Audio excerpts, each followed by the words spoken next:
12절 말씀입니다. 우리 한 절입니다. 다 같이 읽겠습니다. 시작. 보라, 내가 이스라엘 자손 중에서 레위인을 택하여 이스라엘 자손 중에 태를 열어 태어난 모든 바지를 대신하게 하였은즉 레위인은 내 것이라. 아멘. 날씨가 참 추운데도 불구하고 새벽을 깨우셨어요. 참 잘하셨습니다. 우리에게 주어진 상황이 어찌됐든 우리는 또 오늘 하루를 살아가야 합니다. 하루를 살아가야 되는데 우리는 하나님의 은혜가 필요하죠. 그 은혜를 얻기 위하여 은혜의 보좌 앞에 담대히 나왔으니 하나님 앞에 기도하시고 하나님의 은혜를 통해서 오늘 또 한 달의 삶을 잘 추스리며 살아가는 여러분 모두의 삶이 되어질 수 있기를 주님의 이름으로 축원합니다. 지난주에 말씀을 나눴던 내용이 많이 섞여져 있는데 오늘 한 번 더 살펴보면서 내가 어떤 마음가짐을 가지고 살아가야 할까 한번 고민해 봤으면 좋겠습니다. 조금 전에 읽었던 말씀은 민수기 3장 12절 말씀인데 한 번 더 읽어드릴게요. 보라, 내가 이스라엘 자손 중에서 레위인을 택하여 이스라엘 자손 중에 태를 열어 태어난 모든 자를 대신하게 하였은즉 레위인은 내 것이라. 하나님은 레위인들을 향해서 내 것이라고 말씀하셨어요. 왜 그러셨을까? 한번 생각해 보면서 은혜를 나누려고 그럽니다. 레위 지파는 야곱과 레위 사이에서 태어난 셋째 아들 레위의 후손들입니다. 그런데 하나님은 이스라엘의 12지파 중에서 레위 지파 사람들을 하나님의 것이라고 말씀하시면서 맏아들로 삼으시고 제사장으로 삼으시고 성막을 섬기며 성막에서 일하는 사람들로 삼으셨다는 거예요. 레위 지파 사람들 중에서 특별히 아론과 그의 자손들에게는 자손 대대로 세습되는 제사장의 직분을 허락해 주셨고, 그리고 민수기 3장 21절과 26절 그리고 4장 24절과 28절을 보면 이 레위 지파 사람들 중에서 특별히 게르손 자손들에게는 성막의 겉부분, 즉 성막을 덮는 덮개와 성막 구조를 관리하는 직분을 맡겨주셨고, 민수기 3장 27절과 32절 그리고 4장 1절과 20절 말씀을 보면 레위 지파 사람들 중에서 고핫 자손들에게는 지성소와 성막 안에 있는 기구들을 관리하고 돌보게 하는 직분을 허락해 주셨고요. 민수기 3장 33절과 37절 그리고 4장 29절과 33절 말씀을 보면 레위 지파 사람들 중에서 무라리 자손들에게는 성막의 뼈대와 구조물을 관리하는 일, 다시 말씀드리면 성막을 세우기도 하고 철거하는 일을 맡겨주셨다고 하는 것을 알 수 있어요. 하나님은 이와 같은 방법으로 하나님이 거하시는 성막을 관리하게 하셨다고. 성막을 보살피고 설치하고 해체하고 이동하는 일을 혼란을 겪지 않게 레위 사람들 중에서도 특별히 구별해서 성막을 섬기게 하셨다고 하는 거예요. 그리고 아론과 그리고 게르손과 그리고 고핫과 무라리 자손들은 자신들에게 맡겨진 성막을 잘 관리하고 충성스럽게 일을 했다고 하는 사실을 우리는 성경을 통해서 알 수 있어요. 레위 지파 사람들은 이와 같이 성막에서 일을 해야 되기 때문에 다른 지파 사람들처럼 세속적인 일을 하지 않았습니다. 군사활동도 하지 않았습니다. 그래서 레위 지파 사람들은 땅도 분배받지 못했어요. 그러면 어떻게 살아갔을까요? 레위 지파 사람들은 하나님께서 기업이 되어 주셔서 하나님에 의하여 살아갈 수 있었습니다. 레위 지파 사람들 중에서 특별하게 훌륭하게 일을 해낸 사람들이 많이 있지만 그 중에서도 아론이요.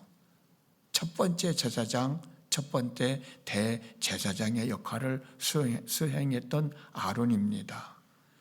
그리고 이스라엘 백성들을 애굽 땅에서 인도하여 이끌어냈던 모세, 시내산에서 율법을 수여받았던 모세, 참 훌륭한 일을 한 사람이죠.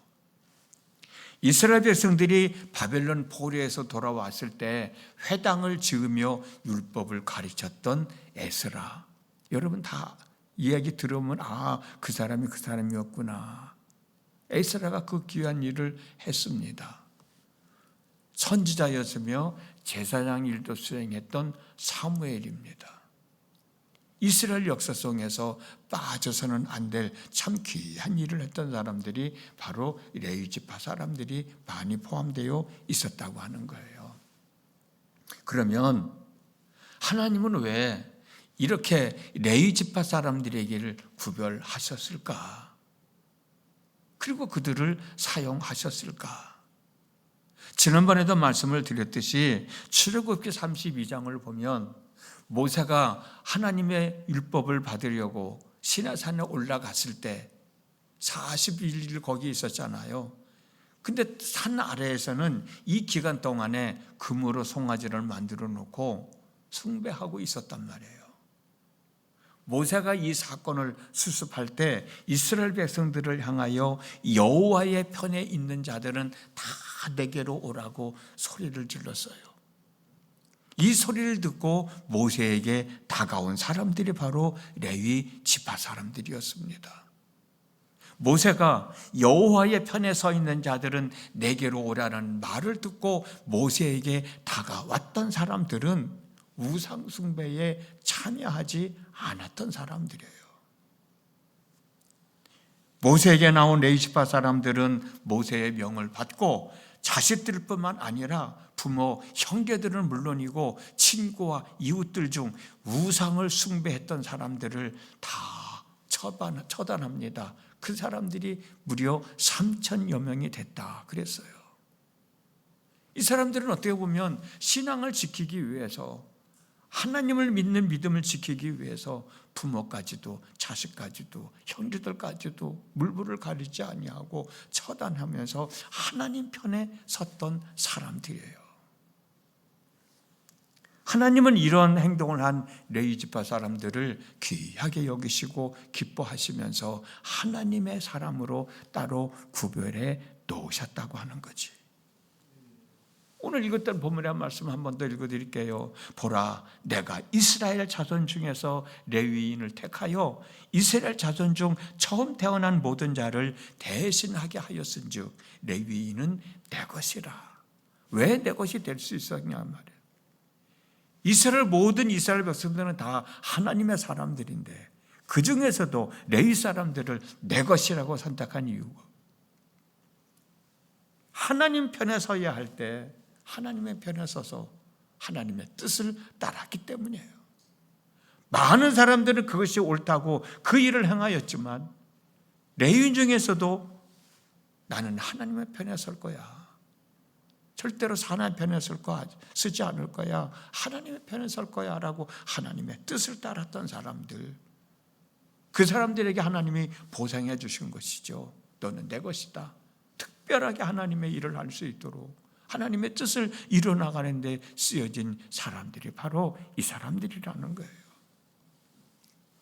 레위 지파는 예배의 거룩함 그리고 헌신의 상징이에요. 오늘날에도 그들의 삶은 자신들의 삶을 하나님께 바치는 것으로 이해되어지고 있고, 또 오늘날 우리 예수를 믿고 살아가는 저와 여러분들은 헌신된 삶의 모델로 여겨지는 사람들이 바로 레위 지파 사람들입니다. 우리가 신앙생활을 하다 보면 별별 일들을 많이 겪게 됩니다. 그 별별 일이라고 하는 것은 뭐냐면 신앙 공동체를 혼란스럽게 하기 위하여 잘못된 생각을 갖고 있는 사람들, 내 자신의 신앙을 잘못된 길로 이끌어가기 위해서 잘못된 생각을 갖고 있는 사람들과의 만남이 이루어지는 것, 이런 것들을 저는 어찌 보면 별별 일들이라고 생각을 해요. 그렇잖아요. 우리가 한 교회를 섬기고 신앙생활하고 있지만 올바른 믿음을 가지고 있는 사람들도 있고 그렇지 못하는 사람도 있어요. 내가 만나는 사람들 중에서도 내가 온전한 믿음을 가지고 신앙생활을 하는 사람도 있고, 아니면 잘못된 신앙생활을 하면서 나를 알게 모르게 유혹하는 사람들도 있단 말이에요. 내가 이 계략에 따라야 되느냐, 따라가지 말아야 되느냐를 놓고 고민할 때 많이 있지 않았어요? 누군가가 나에게 이러이러 갑시다라고 했을 때 그 사람의 말이 정말 하나님이 원하시는 일을 하자고 제안을 하는 건지, 아니면 잘못된 것인 줄 뻔히 알고 있는데도 그 일을 하자고 제안을 할 때도 있지 않았느냐고, 그때 고민한 적 없었느냐고. 어쩌면 이스라엘 백성들이 금송아지를 만들어 섬기자고 했을 때 이걸 섬겨야 되느냐, 섬기지 말아야 되느냐. 섬긴다고 하는 것은 하나님의 뜻을 배반하는 것이고, 섬기지 않는다고 하는 것은 그래도 저 사람을 배반하는 행위가 되는데, 이때 내가 어떻게 해야 되겠나 고민했던 사람들이 어쩌면 레위 지파 사람들이었을지도 모르겠어요. 이때 이 사람들은 사람 편에 서서 하나님의 뜻을 따르지 않았고, 사람 편을 떠나서 하나님의 뜻을 따랐던 사람들, 그 사람들이 바로 레위 지파 사람들이었다고. 우리는 어떤 편에 서야 될까 말이에요. 사람의 뜻에 따르는 편에 서야 될까? 그 정을 끊지 못해서, 마지 못해서라도 그쪽에 서야 될까? 아니라는 거죠. 하나님의 뜻이 아닌 사람들, 나를 유혹한다 할지라도 그것을 물리칠 수 있을 때, 물리치고 하나님 편에 쓸 때 그 길이 힘들고 그 길이 외롭고 그렇다 할지라도 내가 서야 할 곳은 하나님 편이라고, 하나님의 편에 쓸 수 있을 때 하나님은 그 사람들을 참 귀하게 여기신다고. 설령 지도자가 잘못했더라도 판단과 심판은 하나님이 세우셨기 때문에 하나님이 하시는 것이지 사람이 하는 게 아니거든. 내가 하는 게 아니거든. 다윗의 고백을 한번 들어보십시오. 사무엘상 26장 9절 말씀입니다. 다윗이 아비새에게 이르되 죽이지 말라. 누구든지 손을 들어 여호와의 기름 부음 받은 자를 치면 죄가 없겠느냐. 또 사무엘상 26장 11절 말씀입니다. 내가 손을 들어 여호와의 기름 부음 받은 자를 치는 것을 여호와께서 금하시나니 너는 그의 머리 곁에 있는 창과 물병만 가지고 가자. 이게 무슨 말씀인지 여러분 다 아실 거예요. 사울이 다윗을 죽이려고 할 때 다윗은 피해 도망 다니거든요. 그런데 다윗이 사울을 죽일 수 있는 기회가 2번이나 있었던 거야. 그래서 그의 부하들이 지금이야말로 사울을 죽일 수 있는 기회니까 사울을 죽이자고 하는 거예요. 그때 다윗이 하는 얘기가 그 얘기입니다. 하나님께서 기름 부어 세우신 하나님의 사람인데 내가 그걸 어떻게 죽일 수 있겠냐는 거예요. 하나님께서 저 사람을 죽이는 것을 금하시는데 내가 그걸 뻔히 알고 있는데 내가 어떻게 그를 죽일 수 있겠냐는 거예요. 어쩌면 다윗은 사울을 죽이면 자기를 죽이려고 하는 사람을 죽였으니까 자기 생명의 보전을 받을 수 있을 것이라고 생각하겠지만, 다윗의 입장에서는 하나님이 세우신 사람인데 내가 어떻게 그를 죽일 수 있겠냐는 거죠. 다윗은 자기를 죽이려는 사울을 죽일 수 있는 상황에서 죽이지 않는 이유를 분명하게 부하들에게 설명해 주고 있어요. 기름 부음을 받은 하나님의 사람인데 하나님이 세우셨기 때문에 죽일 수 없다는 거죠. 그건 하나님의 뜻인데 내가 그 뜻인 줄 뻔히 알고 있으면서 그 뜻을 배신하고 사람 편에 설 수는 없지 않느냐. 그게 레위지파 사람들의 삶의 모습이었고 하나님은 그 레위지파 사람들을 귀하게 여기셨다고 하는 거예요. 그건 하나님의 뜻이 아니야 라는 생각이 들 때는 어떤 상황에서도 그 자리를 떠나야죠. 그 사람의 곁에서 떠나야죠. 그리고 하나님 편에 서야죠. 그게 참된 믿음의 삶의 모습이 아니겠습니까? 다윗이 사울을 죽일 수 있는 상황이었음에도 불구하고 죽이지 않았을 때 결국 그 사울을 누가 심판했어요? 누가 죽였어요? 하나님이 심판하셨잖아요. 하나님이 하셔야 할 일을 사람인 내가 하려고 해서는 안 된다고 하는 거예요. 레위지파 사람들은 그런 마음을 가지고 믿음의 생활을 해 나갔다고. 하나님이 하셔야 할 일을 내가 하면 안 되는 거죠. 사람이 하려고 하면 안 되는 거죠. 그리고 또 거기에 동조해서도 안 되는 거죠. 그것은 사탄의 계획이고 사탄의 유혹입니다. 우리는 다만 하나님이 계획하신 대로 하나님이 정하신 뜻대로 순종하며 살아가야 되는 거예요. 온전히 하신 예수만 바라보고 살아가야 되는 거예요. 아까 우리 찬송 불렀잖아요. 하나님의 사랑하시는 사람인데 하나님의 사랑하라고 말씀하셨는데 사랑하면서 살아가야죠. 아니 목사님 저 사람이 날 힘들게 하는데요. 그래도 우리는 사랑하며 살아가려고 하는 마음을 가지고 살아가야 되는 거예요. 그래서 오죽하면 제가 여기서 여러분들한테 그랬잖아요. 하나님 내가 저 사람은 사랑은 할 수 없어도 미워하지는 않게 해주십시오. 그런 마음가짐을 갖고라도 우리는 하나님의 말씀을 순종하며 살아가려고 애쓰고 노력할 때 성령께서 도와주시는 거지. 내 생각대로 내 감정대로 네가 나 미워해? 그래 나도 너 미워할 수밖에 없어. 그렇게 살지 말라는 거야. 그런 마음 갖고 살면 똑같은 사람이 되는 거지. 그럼에도 불구하고 내가 미워하지 않으려고 애쓰고 노력할 때 하나님께서 그 마음을 받아주시는 것 아니겠는가? 하나님의 계획대로 하나님의 정하신 뜻에 따라 하나님의 편에 서서 하나님의 말씀을 순종하며 살아가려고 할 때 그때 하나님은 레위지파 사람들에게 임해 주셨던 허락하셨던 은혜를 우리들에게도 허락해 주시는 것 아닐까? 레위지파 사람들에게 임하였던 하나님의 은총이 내 삶 가운데 여러분들 삶 가운데 임하여지고 있다고 하는 걸 한번 상상해 보십시오. 그 삶이 얼마나 멋있는 삶일까? 그 삶이 얼마나 아름다운 삶일까? 그 삶을 살아가야 되잖아요. 그 삶을 버릴 수는 없잖아요. 포기할 수 없잖아요. 그런 삶 살기 위해서 오늘 또 이 추운 날씨에도 불구하고 하나님 앞에 나와 있잖아요. 결단하시고 그렇게 살아가는 거예요.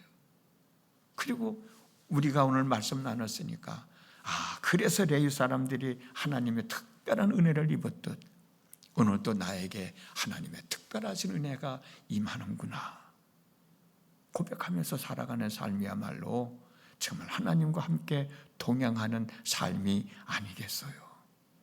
오늘이 바로 그렇게 살아가는 저와 여러분들 모두가 되어졌으면 좋겠습니다. 기도합니다. 오늘 또 하루를 허락해 주셨습니다. 우리의 상황이 어떻든 하루를 살아가야 합니다. 그 삶을 살아가기 위해서는 때를 따라 돕는 하나님의 은혜가 있어야 하겠기에 은혜를 입기 위하여 오늘도 새벽을 깨우고 하나님 앞에 나왔어요. 레위 사람들이 특별하게 하나님의 은혜를 입었던 사실에 대한 말씀 함께 나눴습니다. 하나님의 편에 서야 할 때 하나님 편에 섰던 레위 사람들을 본받아서 오늘 또 내 삶 속에서 사람 편에 서야 될까 하나님 편에 서야 될까 내 생각대로 살아야 될까 하나님 말씀대로 살아가야 될까 고민하는 그 순간에 그래도 모든 것을 다 내려놓고 하나님 편에 서서 하나님의 말씀에 순종하며 살아가는 삶이 있어지도록 하나님 도와주시어서 하나님의 은혜를 입고 살아가는 저희 모두가 되어지도록 하나님 도우시기를 원합니다. 함께하여 주시기를 원합니다. 내가 그래도 하나님의 은혜를 입기 위해서 애쓰고 노력하는 게 있어야 되잖아요. 하나님 편에 서서 버려야 될 것은 버려야 할 거 있어야 될 거 아닙니까?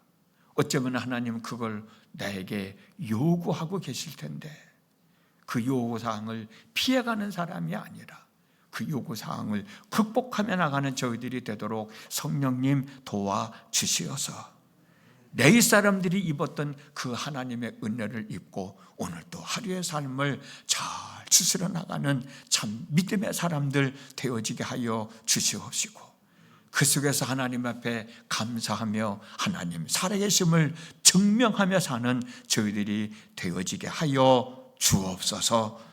예수님의 이름으로 기도드렸습니다. 아멘.